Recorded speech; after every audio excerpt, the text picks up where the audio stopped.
So picture this, a machine that has to lead a complete double life. On one hand, it's a heavy-duty truck, right? Navigating city streets, dealing with traffic. But then it parks, and suddenly it's a powerful industrial factory, mixing up tons and tons of concrete. That's the challenge with this P2 hybrid cement mixer. It's an incredible piece of engineering, but it's caught in a global web of regulations. Let's break down how you get it certified without getting tangled up. Okay, so here's the fundamental problem. This truck isn't just a vehicle, it's also a machine. So when it's driving down the road, it's got to follow one set of laws, all the global automotive standards. But the second it stops and starts that mixer, boom, a totally different set of industrial machinery laws kicks in. We call this dual compliance, and trust me, failing to get this right is the #1 reason these projects fail. And the stakes, they are incredibly high. In this world, the guiding principle is simple and honestly pretty brutal. Non-compliance means recall. That's it. There are no do-overs. One little slip-up in one market can trigger a massive, catastrophic global recall that'll cost you millions and can absolutely sink a product launch. So how in the world do you navigate this minefield? Well, we're going to take a consultant's approach here and just give you the answer right at the beginning. The only way to win this game is with a global one design strategy. That means one design, one comprehensive set of tests, engineered from day one to survive in every single market. This whole strategy really boils down to 3 core pillars. First, you design everything to the European Union's standard. Why? Because it's the most technically demanding baseline out there. Second, you test for every market at the same time. You cover your European, Chinese, and American requirements all in one go. And third, and this is the one people forget, you document every single thing as if you were preparing for a lawsuit in the United States, starting from the very first day. So why is this strategy so absolutely critical? To really get it, we need to dive into the fundamentally different mindsets of the world's 3 major regulatory battlefields. Let's meet the key players. All right, first up, let's compare the EU and the US. Think of the EU as the bureaucrat. Before you can sell a single truck, you have to pass a ton of difficult tests, submit a mountain of paperwork, and get a government-issued passport for your vehicle. It's called type approval. Only then are you allowed in. The US, though? Totally different. The US is the lawyer. There's no pre-approval. You can start selling your truck tomorrow, but if anything goes wrong, you will be held 100% liable in a court of law. Now let's look at China versus the US. China is the inspector. The government gives you a license to sell, sure, but they can and will show up for a random spot check anytime they want. If they find something they don't like, they can revoke your license and shut you down instantly.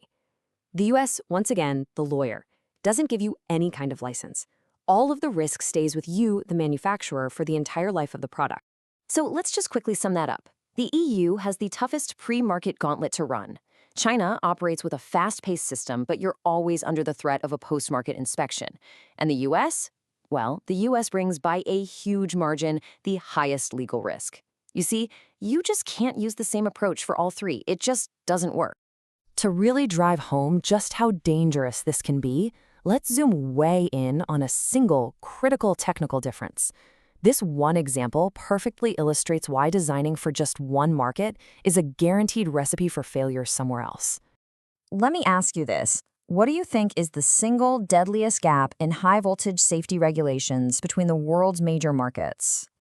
Well, the answer starts with this number right here. In the United States, the law, which is known as FMVSS 305, specifies the minimum insulation resistance a high-voltage system needs to have after a crash, and that number is 500 ohms per volt.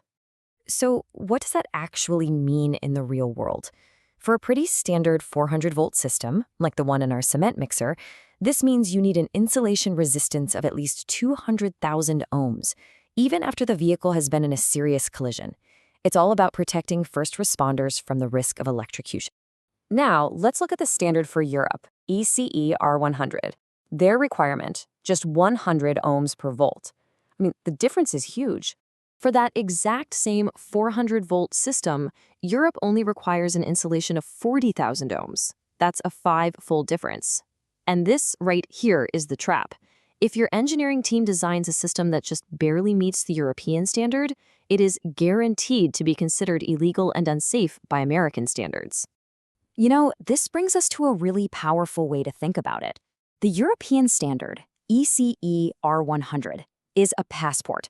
It's a document you get before you enter the market, and it basically says your design is okay. The American standard, FMVSS 305, is a trial. It's the evidence that gets presented in court after an accident to decide whether or not you were negligent. So, if you know a trial is coming, how do you get ready? You build your legal defense before you ever sell a single truck. And the core of that whole defense is a document called the High Voltage Crash FMEA.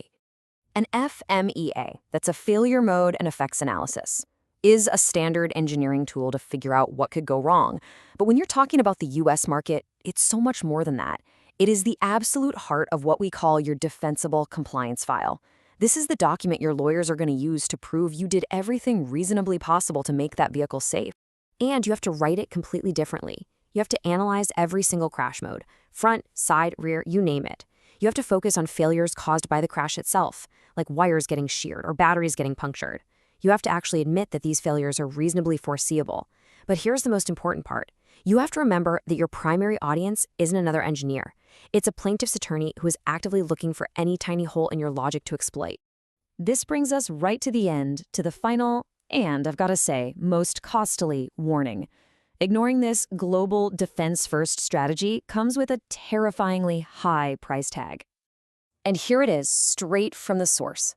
Any decision you make to cut corners on costs by designing to a lower standard, even if it's a perfectly legal one like Europe's, will ultimately cost you 10 times more down the road in recalls, production stoppages, and massive lawsuits. Those short-term savings, they're just an illusion. So we're going to end with this. A question for every engineer, every manager, every single executive listening. Take a good hard look at your own processes and ask yourself honestly, is your team just designing to get a passport so you can enter the market? Or are you preparing every single day for the trial that could be just one accident away?